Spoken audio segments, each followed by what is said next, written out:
महालक्ष्मी माता की जय, हर हर महादेव आणि मरगाई देवी की जय अशा जयघोषाने भंडाऱ्याच्या उधळणीत बेनकनहळ्ळी गणेशपूर बेळगाव येथील महालक्ष्मी देवीच्या यात्रोत्सवाला मंगळवार दिनांक 23 एप्रिल पासून उत्साहात प्रारंभ झाला।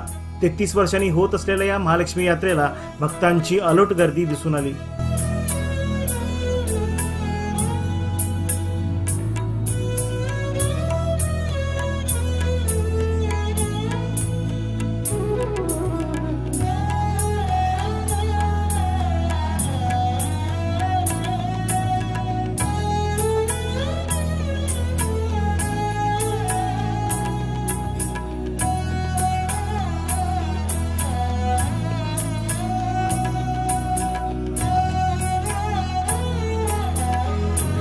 आज सकाळी 7:01 शुभमुहूर्तावर देवीचा विवाह सोहळा संपन्न झाला।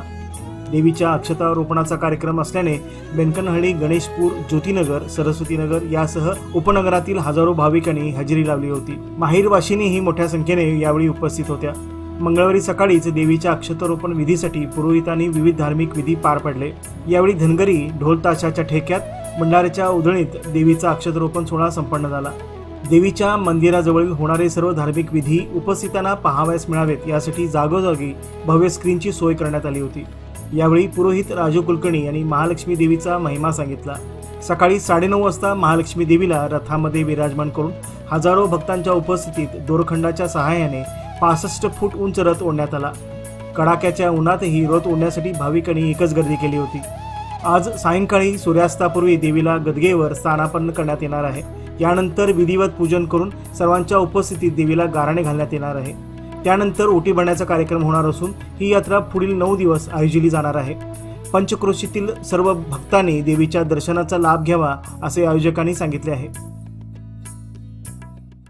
आज आमच्या बेनकने गावामध्ये 33 वर्षांनंतर म्हणजे 1991ला लक्ष्मी बसलेली होती। त्यानंतर आता 2024ला त्या लक्ष्मी बसण्याचं आमच्या गावच्या वतीनं आयोजित केलं होतं।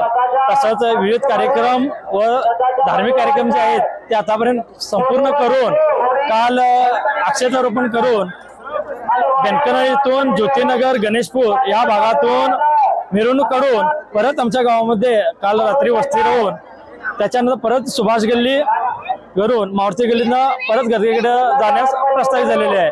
त्याचबरोबर आमच्या बेनकनहळ्ळी गावच्या आज संध्याकाळी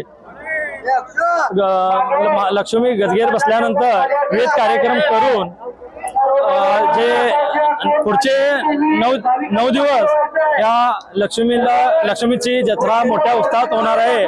तरी सर्व आमच्या भागातील पाहुणे मंडळी सर्वांनी येऊन या लक्ष्मी देवीचे आशीर्वाद घेऊन घ्यावं ही विनंती करतो।